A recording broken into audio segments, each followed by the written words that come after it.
할렐루야. 우리 서로 인사 나누겠습니다. 반갑습니다. 미소 좀 띄시고 참 잘 오셨습니다. 3월의 마지막 주일입니다. 진달래꽃도 목련도 폈습니다. 잠시 꽃센치 왔지만 봄이 사라지진 않을 것 같습니다. 봄의 생명력 우리 모두 회복하기를 축복합니다. 지난 3주일에 걸쳐서 3주일에 걸쳐서 말씀드린 대로 예수님은 공생애를 시작하시기 직전 마귀로부터 3번에 걸쳐 시험을 받으셨어요. 그것도 40일 금식 기도하신 다음 성령 충만한 가운데서 시험을 받으셨다고요. 이렇게 복음서가 예수님이 받으신 시험을 기록한 이유는 장차 예수님이 선포하신 하나님 나라 복음을 믿고 따르는 우리에게도 광야 같은 시험과 마귀의 유혹이 있을 것임을 미리 알려주시기 위함이 아닐까. 그리고 어떻게 해야 이 광야의 시험과 마귀 유혹을 능히 이겨낼 수 있는가 가르쳐 주시기 위해서 이 말씀이 기록됐고 예수님이 시험 받으신 것이 아닐까 싶습니다. 예수님을 상대로 마귀의 시험은 3번에 걸쳐 이루어졌습니다. 그 첫째가 3절 말씀에 나오죠. 3절 말씀 보니까 내가 만일 하나님의 아들이거든 이 돌들에게 명하여 떡이 되게 하라. 40일 금식하신 예수님, 광야에 널려있는 떡을 내 능력 가지고 이 돌을 떡으로 만들어서 먹어 줄인 배를 채우라는 거예요.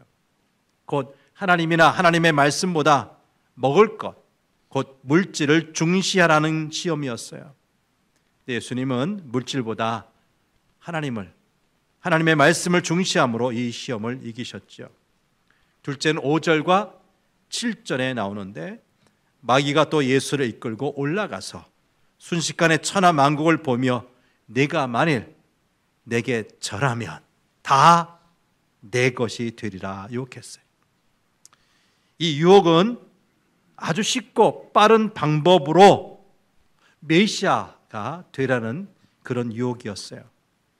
예수님은 주 너희 하나님께 경배하고 다만 그를 섬기라는 말씀, 나는 빨리 메시아가 될 것이 아니라 하나님이 원하시는 십자가 고난을 받고 오래 참고 기다리는 방법으로 메시아가 되고자 결단하심으로 이 시험도 이기셨습니다.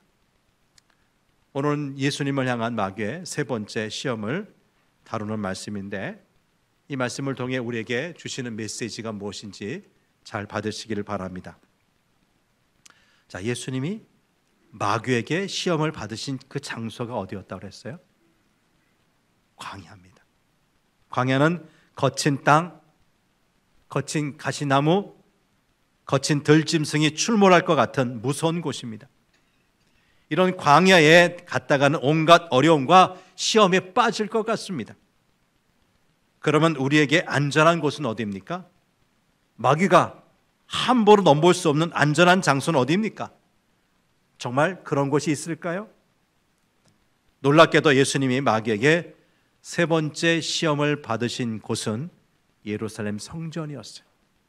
자, 9절 상반절에 나오는 말씀, 또 이끌고 어디로 가서? 예루살렘으로 가서 어디에 세우고? 성전 꼭대기에 세우고. 2번의 시험에서 실패한 마귀는 예수님 이끌고 예루살렘 성전 꼭대기에 세웠어요. 마귀의 시험이 정말 뜻밖의 장소에서 이루어진 것입니다. 어떻게 거룩한 예루살렘 성전 꼭대기에서 예수님이 시험할 수 있을까요? 어떻게 하나님께 제사 드리는 장전에서 시험을 할 수 있느냐는 것입니다. 그런데 여러분, 오늘날 우리 그리스도인들이 가장 많은 시험을 받는 곳 어디입니까? 놀랍게도 많은 사람들이 교회에서, 교회 안에서 시험을 받고 심지어는 믿음이 흔들리기까지 합니다. 본래 우리는 이 교회에서 위로를 받고 교회에서 믿음의 뿌리가 내리고 그 믿음이 자라고 교회에서 흔들리던 신앙이 바로 잡혀야 하는 것 아닙니까? 근데 어떤 분들은 교회에서 싸우고 교회에서 미워하거나 낙심하고 그러다가 심지어 교회를 등지거나 믿음을 잃어버리기도 합니다. 세상이란 광야에서 그런 일이 일어나는 것이 아니라 바로 거룩한 교회 안에서 그렇다는 것입니다. 어느 교회에서 남선교 회원들이 모처럼 야외를 갔습니다. 바깥에 요즘처럼 이제 꽃을 보기 위해서 갔는지 아무튼 야외를 갔어요. 하지만 무엇인가 잘못돼서 남선교 회원 가운데 두 사람이 다투게 되었습니다. 그런데 이 두 사람 가운데 한 사람은 이 일이 별일이 아니라고 생각해서 금방 잊어버렸는데 다른 한 사람은 그것이 너무나 괴롭고 상처가 돼서 그때부터 날마다 새벽 기도에 나와서 울며 기도를 시작했어요. 근데 거기서 끝난 것이 아니라 자기가 당한 일을 여기저기 다니면서 퍼뜨리는 거예요. 하소연했어요. 그러다 보니까 이 일을 별것 아닌 줄 알고 잊어버렸던 먼저 사람이 나중에 보니까 자신이 완전히 몹쓸 사람이 되어 있는 거예요. 그는 얼마나 황당하고 화가 나겠어요. 결국 이 두 사람 모두 심하게 상처 있고 교회는 교회대로 편이 갈라져서 분위기가 더 나빠졌다는 것입니다. 여러분, 이것이 광야 같은 저 세상에서 일어난 것이 아니라 어디에서요? 서로 사랑하고 축복하고 그리스도의 몸을 이루는 지체들의 모임이라는 교회 안에서 일어났다는 것입니다. 여러분, 이것이 남의 일처럼 들립니까? 사실 우리가 자주 가까이서 듣는 이야기 아닙니까? 물론 가슴 아프고 슬픈 일이지만 사실입니다. 그런데 여러분, 우리는 이런 현실 앞에서 절망하고 낙심하고 우리 공동체, 교회를 포기해야 할까요? 예수님께서 예루살렘 성전 꼭대기에서 마귀의 시험을 받으셨으니 그 성전을 파괴해 버려야 합니까? 교회에서 상처받았고 교회가 난장판이 되는 것을 보았으니까 내가 10년, 20년, 30년 오래 다녔던 이 교회 떠나고 멀리해야 합니까? 여러분, 예루살렘 성전이 마귀가 시험하는 장소가 된 것은 이 성전이 나쁜 곳이었기 때문이 아니에요. 오히려 가장 아름답고 거룩한 곳이 마귀에게는 더 좋은 시험의 장소가 될 수가 있습니다. 왜? 대부분의 사람들은 이 성전에서 시험을 받으리라고 생각하지 않을 것이기 때문입니다. 말하자면 마귀의 시험에서 예외인 장소는 세상 그 어디에도 없다는 거예요. 만약 우리가 교회에서 시험을 받았다면 그것은 우리 교회의 잘못이기라 보다 교회마저도 시험의 도구로 사용하는 사탄의 전략과 속임수가 원망스럽고 또 그런 시험에 빠져서 허우적거리는 우리의 연약함과 잘못이 클 뿐입니다. 광야에서의 시험이든 성전에서의 시험이든 그 장소와는 상관없이 동일한 마귀의 시험일 뿐 장소를 탓할 일이 결코 아니라는 말씀이에요. 여러분, 광야에서 마귀의 시험을 이기신 예수님은 성전에서도 마귀의 시험을 이기셨습니다. 그러니까 교회에서 상처받고 같은 교인들 때문에 시험 들고 목사한테 실망해서 교회를 떠나고 믿음이 약해졌다고 하는 것은 변명거리가 되지 않는다는 거예요. 그것은 장소와 상관없이 마귀의 시험에 진 것입니다. 물론 여기에 대해서는 우리의 책임이 크고 회개해야 할 부분이기도 하죠. 오늘날 교회가 하나님의 영광을 드러내지 못하고 하나님의 모습을 세상에 보여주지 못한다면 사실 교회로서 존재 의미가 없는 것입니다. 교회는 하나님이 자신의 백성을 구원하기 위하여 사용하시는 도구 같은 기관입니다. 그런데 사람들이 교회를 보고 조롱하거나 외면한다면 하나님 앞에서 그 책임을 어떻게 감당하겠습니까? 그러므로 오늘 우리는 우리 자신의 모습을 돌아보고 가슴치고 통회해야 할 일이 많습니다. 저는 우리 교회가, 우리 성도교회에서 시험 드는 일이 일어나지 않기를 간절히 바랍니다. 그런데 이것은 우리가 간절히 원한다고 되는 일이 아니라 그렇게 살아야 가능한 일입니다. 교회도 사람들이 모인 그런 곳이기 때문에 때로는 오해가 생기고 의견이 달라서 대립할 수도 있습니다. 그러나 그것이 마귀의 시험거리로 사용돼서는 안 된다는 것입니다. 설령 그런 마귀의 시험이 있다고 하더라도 그 시험에서 이겨야 합니다. 그런데 시험에서 지는 것은 나의 커다란 실패일 수밖에 없어요. 내가 나무에 오르다가 나무에서 떨어졌다고 나무가 슬퍼해 주지 않습니다. 나무에서 떨어진 나만 아플 뿐이지요. 여러분, 만약 목사인 제가 엉터리 같은 사람이라서 누군가 저 때문에 시험에 들었다가 합시다. 그래서 교회가 싫어지고 믿음도 잃어버리게 된다면 그 누가 가장 큰 피해를 당한 것입니까? 어떤 모양으로든지 우리 교회 안에 시험이 되는 일이 생기지 않도록 우리 모두 조심하기를 바랍니다. 특히 서로에게 오해나 상처되는 일이 없도록 하고 서로를 보살피고 서로 짐을 지는 공동체가 될 때 마귀는 감히 우리 교회를 넘보지 못하게 될 것입니다. 마귀는 예수님을 성전 꼭대기로 데리고 가서 뛰어내리라고 했어요. 이 성전 꼭대기는 예루살렘이라고 하는 도시에서 가장 높은 곳이라고 할 수가 있어요. 네, 여러분, 이렇게 높은 곳은 미끄러지기가 쉬운 곳, 넘어지기가 쉬운 곳이에요. 높은 곳에 있는 사람치고 미끄러져 넘어지지 않는 사람은 거의 없어요. 낮은 곳에 있을 때는 겸손하고 섬기기를 기뻐하던 사람이 일단 높은 곳에 올라가면 점점 교만해집니다. 자신은 결코 그럴 생각이 없다고 하지만 주위 사람들이 자꾸 높여주니까 자연히 그렇게 성품이 굳어지게 되는 거죠. 특히 교회에서 높은 자리는 더 위험합니다. 교회에서 가장 위험한 자리에 있는 사람은 일찍 젊어서 장로나 집사나 권사가 된 사람들이 처음에는 젊은 나이에 항존직이 됐으니 얼마나 두렵고 얼마나 겸손했겠어요. 이걸 어떻게 감당하지? 내 힘으로 어떻게 하지? 기도하고 하나님의 은혜를 구했을 거예요. 그러나 그런 마음은 1년만 지나면 거의 남아있지 않게 돼요. 여러분, 처음 운전면허를 땄을 때 어떻게 운전 시작했어요? 처음부터 그냥 운전 잘한 사람 여기 몇이나 됐을까요? 처음 핸들 잡고 거리로 나가서 성남시 이렇게 바쁘게 다니는 이 길에 운전 시작할 때 여러분 어땠어요? 덜덜 떨지 않았어요? 등골이 오싹하지 않았어요? 땀이 나지 않았어요? 그랬던 우리였는데 1년 후를 보니까 난폭 운전을 하더라는 거예요. 여러분, 오랫동안 높임을 받다 보면 그것이 굳어져서 당연하게 되고요. 다시 말해서 교만이 성품으로 굳어지는 거예요. 높은 곳은 위험한 곳입니다. 그러기에 성경 주석가 매튜 헨리는 말하기를 하나님은 우리를 높이기 위해서 낮은 곳으로 데려가시고 마귀는 우리를 떨어뜨리기 위해서 높은 곳으로 데려간다고 했어요. 자, 하나님은 우리를 어떻게 하기를 원하세요?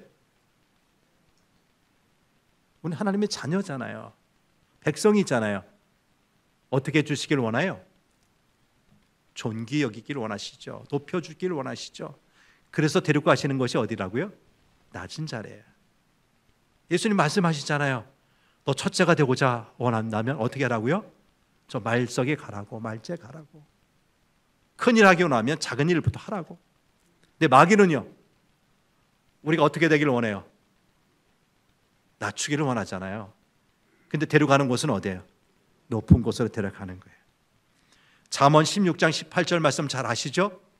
교만은 패망의 선봉이요 거만한 마음은 넘어짐의 앞잡이라. 사도 바울도 고린도전서 10장 12절에서 그런즉 선줄로 생각하는 자는 무엇을 조심하라고요? 넘어질까. 앉아있는 사람, 누워있는 사람은 넘어질 일이 없어요. 누가 넘어져요? 서 있는 사람이. 서 있는 사람이 넘어지는 거예요. 마귀가 우리를 시험하는 방법의 하나는 우리의 확신에 도전해서 그것을 혼란하게 하고 약화시키는 것입니다. 마귀가 예수님께 했던 말을 보세요. 9절 하반절. 내가 만일 하나님의 아들이었던 여기서 뛰어내리라. 마귀는 예수님에 대한 첫 번째 시험에서도 그랬어요. 3절 말씀 보세요. 내가 만일 하나님의 아들이었던 이 돌들에게 명하여 떡이 되게 하라.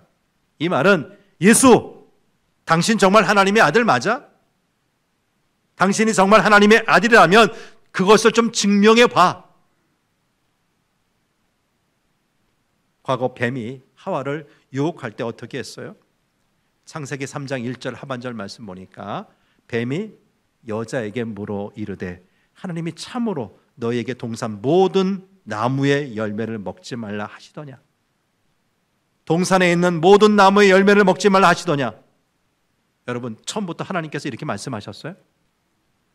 먼저 하나님께서 하셨던 정확한 말씀이 창세기 2장 16, 17절에 나와요. 읽어보죠. 시작. 여호와 하나님이 그 사람에게 명하여 이르시되 동산 각종 나무의 열매는 내가 임의로 먹되 선악을 알게 하는 나무의 열매는 먹지 말라. 내가 먹는 날에는 반드시 죽으리라 하시니라. 에덴 동산에 있는 그 수많은 과일나무, 거기서 나오는 그 과일들 어떤 것이든지 내가 임의로 먹어도 돼. 마음대로 먹어도 된다는 거예요. 근데 단 하나, 어떤 나무? 선악을 알게 하는 그 나무의 열매만큼은 내가 먹어서는 안 돼. 만약에 먹으면 어떻게 돼? 넌 죽어. 반드시 죽어. 이렇게 말씀하셨어요. 근데 마귀는 교묘하게 하나님 말씀을 꼬지어 하나님 말씀에 거쳐 섞지어 하나님이 참으로 너에게 동산 모든 나무의 열매를 먹지 말라 하시더냐? 언제 이런 말 하셨어요? 하나님의 명령에 대해서 자꾸만 의심이 들도록 만들어요. 하나님이 진짜로 그랬단 말이야? 그게 정말이야? 여러분, 이렇게 자꾸만 반복해서 물어보면 확신 없는 사람들 대답이 어떻게 돼요? 커질까요? 작아질까요? 위축돼요. 자신이 없어져요. 그러므로 우리가 디모데후서 3장 14절에 나오는 말씀처럼 배우고 확신한 일에 거하는 것은 아무리 강조해도 지나치지 않다는 것입니다. 구원파 이단입니다. 구원파의 수법이 그래요. 전도합니다. 나 교회 다녀요. 나 성도교회 성도예요. 교인이에요. 말하면 묻습니다. 당신 교회 다닌다는데 정말 구원받았어요? 아, 나 예수님 믿었으니까, 믿고 있으니까 구원받은 거 맞죠? 거기서 멈추지 않죠? 정말? 그럼 언제 구원받았어요? 그러니까. 언제? 우리가 어머니 태에서 나온 생일이 있잖아요. 영적으로도 구원받은 그 생일이 있다는 거예요. 구원파 이야기는. 언제 당신 구원받았냐고 그 날짜를 대라는 거예요.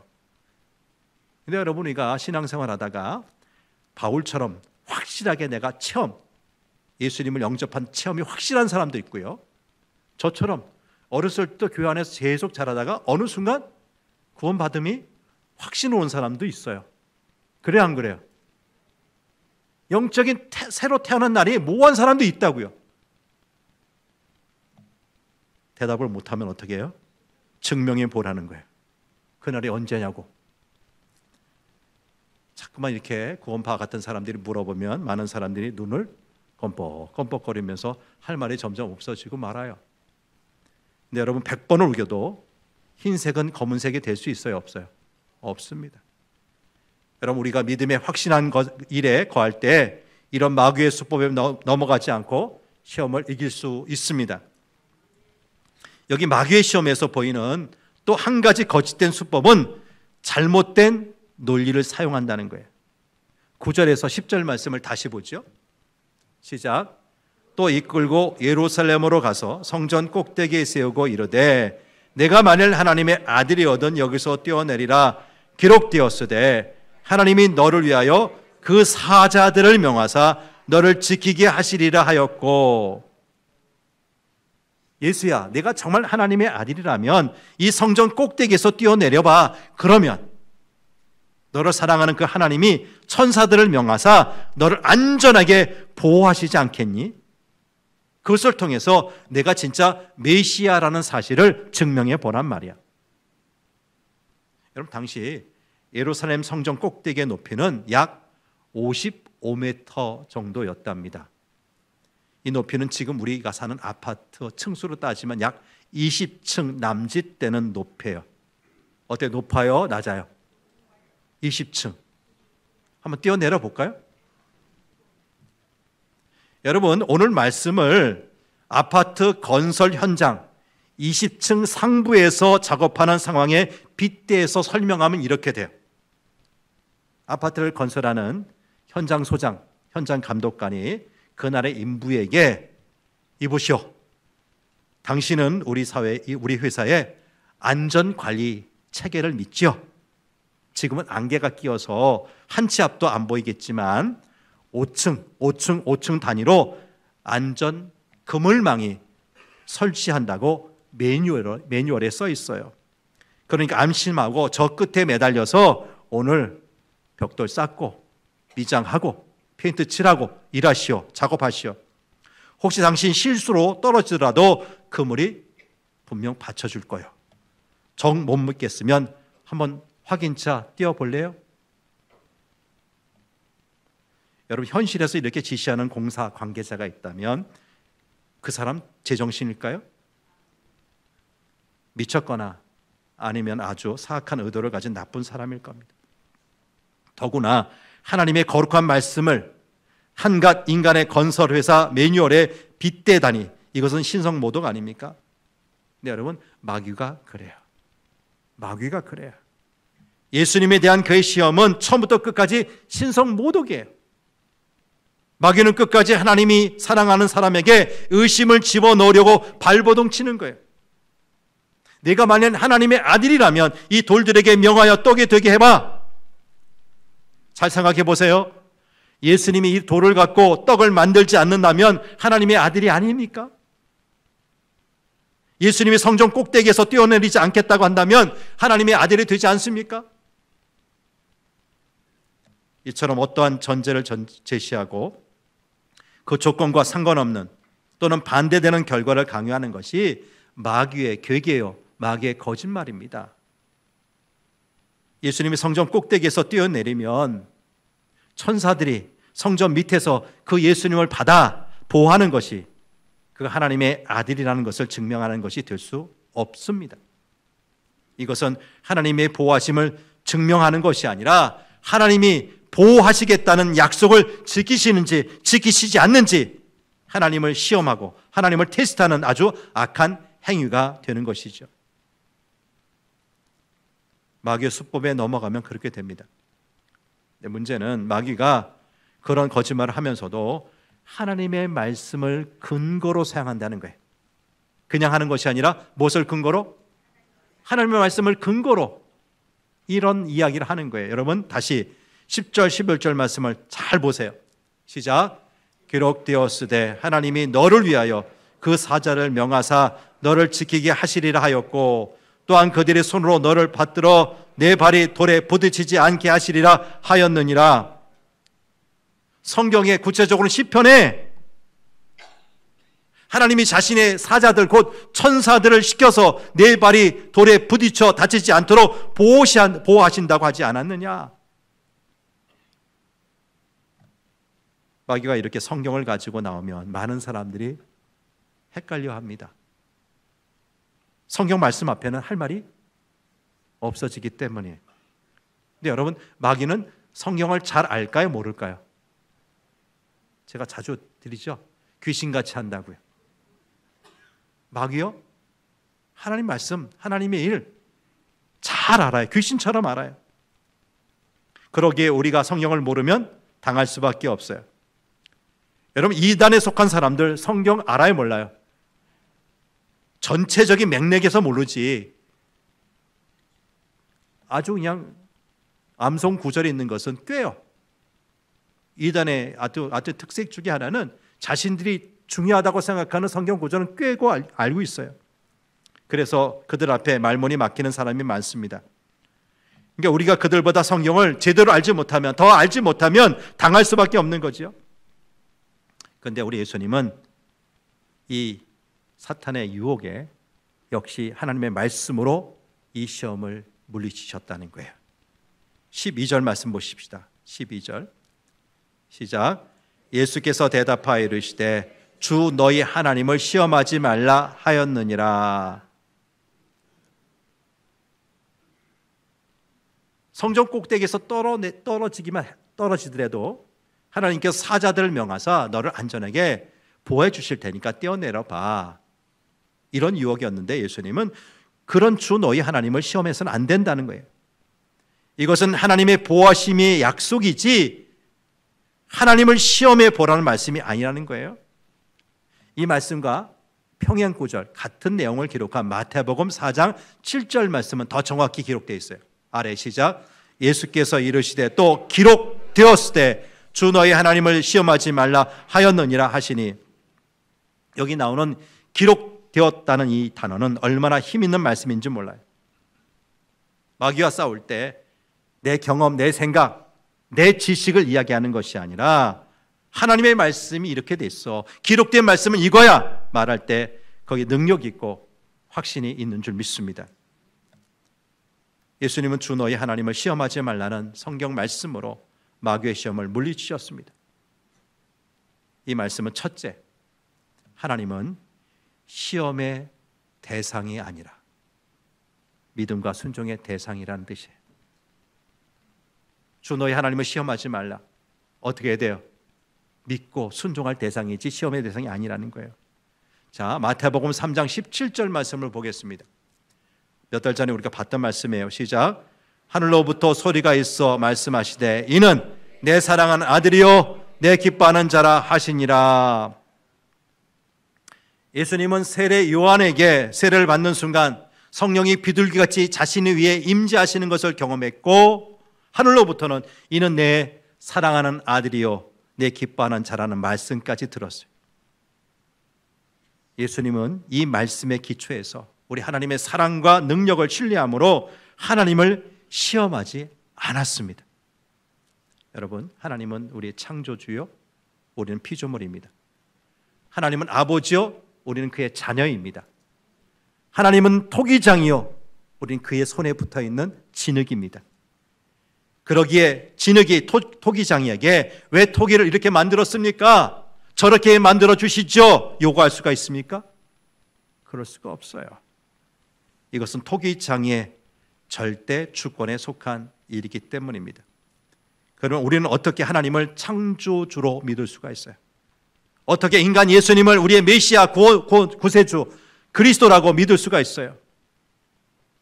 예수님은 자신에게 메시아임을 나타내는 표적을 구하는 사람들에게 내가 너에게 보여줄 표적은 요나의 표적밖에 없다고 그랬어요. 무슨 뜻이에요? 요나가 하나님의 말씀에 따르지 않고 다시스로 가다가 어떻게 됐어요? 큰 물고기 뱃속에 삼킴되고 그 안에 며칠 있어요? 3일 만에. 그러다가 하나님의 명령 따라서 그 물고기가 요나를 내침해 결국은 니느웨에 가서 하나님의 말씀을 증거하는 삶을 사는데, 예수님 왜 이런 말씀하시죠? 물고기의 뱃속에 3일은 뭘 상징하는 거예요? 예수님이 십자가 달려 돌아가신 다음에 아리마대 요셉의 준비한 그 무덤에 며칠 있으셨어요? 3일. 그리고 나서 어떻게 되셨어요? 요나가 물고기 뱃속으로 나왔듯이 예수님도 무덤 밖으로 어떻게? 부활하셨어요. 십자가와 부활을 이야기하는 겁니다. 여러분, 십자가를 보면 하나님의 사랑을 알 수 있고요, 부활을 보면 하나님께서 우리를 어떻게 영광스럽게 부활시키시고 그분이 영광을 받으실 능력자이시라는 것을 우리는 알 수 있죠. 그러니까 여러분, 십자가와 부활은 예수님이 그리스도가 되심을 우리에게 알려주는 필요 충분 조건이 된다는 거예요. 이거 왜 다른 거 필요 있다? 필요치 않다는 거예요. 부활하신 주님은 우리에게 성령을 주셔서 예수님이 그리스도 되심을 증거하십니다. 이렇게 우리는 십자가와 부활을 보면서 거듭났고 구원받은 하나님의 백성이 되었습니다. 그러기에 우리는 더 이상 하나님의 사랑과 능력을 의심할 필요가 없다는 거예요. 여러분, 하나님께서 아브라함에게 이삭을 번제로 드리라고 하셨음에도 아브라함이 그 믿음이 흔들리지 않았던 거 왜일까요? 아니, 주시지나 말지. 주시고 나서 이제 한참 남자 자신의 대를 이어갈 그 건강한 사람으로 자라는 그 아들을 번제로 바치래요? 아브라함이 실족했어요? 믿음 버렸어요? 그렇지 않았어요. 왜지요? 그가 100세에 이삭을 주시는 것을 통해서 하나님을 만났어요. 아브라함이 누구를 만났다고요? 하나님 만났어요. 다윗이 사랑하는 아들 압살롬의 반역을 당하는 중에서도 하나님의 사랑을 의심하지 않았던 것은 보잘것없는 목동이던 자신이 하나님의 은혜 가운데서 왕이 되는 것을 통해 하나님을 만났기 때문이에요. 여러분, 우리는 십자가와 부활 때문에 구원받은 사람이 되었습니다. 그러므로 이제 환난이나 공고나 박해나 기근이나 적신이나 위험이나 칼도 우리를 그 하나님의 사랑에서 끊을 수가 없다는 사실입니다. 그렇다면 우리는 어떤 상황에서도 이 십자가와 부활을 믿음으로 불신에 빠지는 어려운 상황 당해서는 안 될 것입니다. 둘째, 주 너희 하나님을 시험하지 말라는 예수님의 그 말씀은 하나님의 말씀에 겸손히 순종의 함을 말씀하는 것이라 볼 수가 있어요. 예수님 십자가에 죽기까지 복종하셨습니다. 아버지께 복종하셨습니다. 이렇게 예수님은 낮아지심으로 우리에게 겸손의 본을 보여주셨고요. 그렇자 하나님은 그 예수님을 어떻게 하셨어요? 죽기까지 낮아지고 복종하신 예수님을 부활시키셨어요. 그리고 예수님의 이름을 지극히 높여서 저 하늘에 있는 자들과 땅에 있는 자들과 저 땅 아래에 있는 모든 자들로 그 이름 앞에 무릎을 꿇게 하시고 예수님을 그리스도로 고백하게 하셨습니다. 여러분, 우리도 예수님처럼 겸손히 순종하면 하나님이 우리와 함께하여 주실 줄 믿습니다. 오늘 말씀을 이렇게 정리해 봅니다. 예수님에 대한 마귀의 세 번째 마지막 시험은 명예에 관한 시험인데 이 시험이 세 번째 기록된 것은 의미가 있는 것 같아요. 이 명예에 관한 시험은 대부분 마지막에 오기 때문에 많은 사람들이 돈을 많이 벌고 나면 이제는 출세하기를 원해요. 명예에 대한 욕심을 내게 돼 있어요. 그래서 시의원이나 국회의원에 도전하는 것이죠. 모든 것에 만족화가 난 후에 마지막에 바라는 욕심이 바로 명예의 욕이라는 거예요. 그런데 마귀는 예수님께 내가 만일 하나님의 아들이거든 성전 꼭대기에서 뛰어내리라고 했어요. 다시 말하면 우리의 신앙, 우리 종교적인 것을 가지고 당신의 명예를 높이라는 거예요. 근데 여러분, 우리 신앙, 우리 종교는 섬김이요 사랑이요 희생이지 결코 명예를 얻는 도구가 아니라는 사실이에요. 그런데 마귀는 이 종교, 이 신앙을 이용해서 명예를 누리라고 합니다. 그만큼 명예에 대한 욕심은 모든 사람에게 크게 작용하는 것을 보여주는 것이 아닐까 싶어요. 이 마귀의 유혹에 예수님은 주 너희 하나님을 시험하지 말라고 하시면서 시험을 이기셨습니다. 이 시험은 기적과도 같은 화려함으로 자신을 드러내려는 유혹과 정말 하나님이 나와 함께 하시는지 내가 떨어지면 나를 진짜 붙들어 주실 것인지 확신에 관한 시험이라고 할 수가 있습니다. 당시 예루살렘 성전은 이스라엘 사람들이 가장 많이 찾는, 가장 많이 모이는 곳이었어요. 그래서 영성신학자 헨리 나우에는 이것을 이목 집중의 시험이라고 했어요. 예루살렘 성전 많은 사람들이 모이잖아요. 많은 사람이 보잖아요. 그런 데서 만약 예수님이 뛰어내렸는데도 문제가 없다. 몇 명이 봤어요? 얼마나 많은 사람이 봤을까? 이스라엘에서 가장 많은 사람들이 봤을 텐데 대단하게 어떤 명예를 얻지 않겠느냐는 거예요. 이 시험은 이왕이면 주목받는 인생을 살라는 것입니다. 기적적인 일을 행하면서 사람들의 인정, 박수 받으면서 일을 하라는 것입니다. 예수님이 십자가에 달려 돌아가실 때도 마귀는 당시 군중들의 입을 통해서 내가 만일 하나님의 아들이거든 십자가에서 내려와서 너를 구원하고 다른 사람들도 구원하라고 유혹했어요. 근데 여러분, 하나님의 자녀됨은 세상의 방식, 세상에서 인기 얻는 방식이 아니라 하나님의 방식으로 드러나야 합니다. 일반적으로 대부분의 사람은 먹고 사는 의식주 문제가 해결되면, 돈의 문제가 해결되면 자기 능력을 과시하고 사람들에게 인정받으며 살아가고 싶어 합니다. 그러기에 이 마귀의 세 번째 시험은 우리의 명성과 드러남에 관한 것이라고 할 수 있고요, 우리와 함께 하시는 하나님에 관한 믿음에 관한 것이라고 할 수 있다고 말씀드린 거예요. 어떤 사람이 평생 5년 10년이 아니라 평생 열심히 수련을 해서 물 위를 걷게 됐습니다. 여러분 중에 물 위를 걸어본 사람이 있어요? 없잖아요. 우리 예수님도 물 위를 걸으셨지만 사람이 물 위를 걷는다는 것은 있을 수 없는데, 이 사람이 평생 수련해서 물 위를 걷게 되었어요. 그러자 옆에 있던 똑똑한 사람이 한마디 합니다. 동전 한 입만 주면 배 타고 건널 수 있는데 뭘 그렇게 대단하다고 평생을 수련했냐. 평생을 낭비하고 엉뚱한 것에 관심을 쏟았다는 비판 아닙니까? 여러분, 사람들의 관심, 세상의 관점에서는 그럴듯해 보이지만 하나님의 관점에서 볼 때, 영적인 관점에서 볼 때 아무것도 아닌 것이 너무나 많아요. 특별히 인기나 박수나 명성이 높아질 때 오히려 우리 신앙을 방해하고 우리 삶을 추락하게 만드는 경우가 얼마나 많습니까? 이런 시험을 넘어 참된 지자도의 삶에 성공하려면 세상의 인정, 세상의 박수갈채에 신경을 쓰지 않아야 합니다. 하나님의 자녀는 누가 알아주지 않아도, 누가 박수치지 않아도 자기 길을 뚜벅뚜벅 걸어가는 사람들입니다. 이런 삶에 언제나 함께 하시고 도우시는 하나님을 더 이상 시험하고 의심하지 말아야 할 것입니다.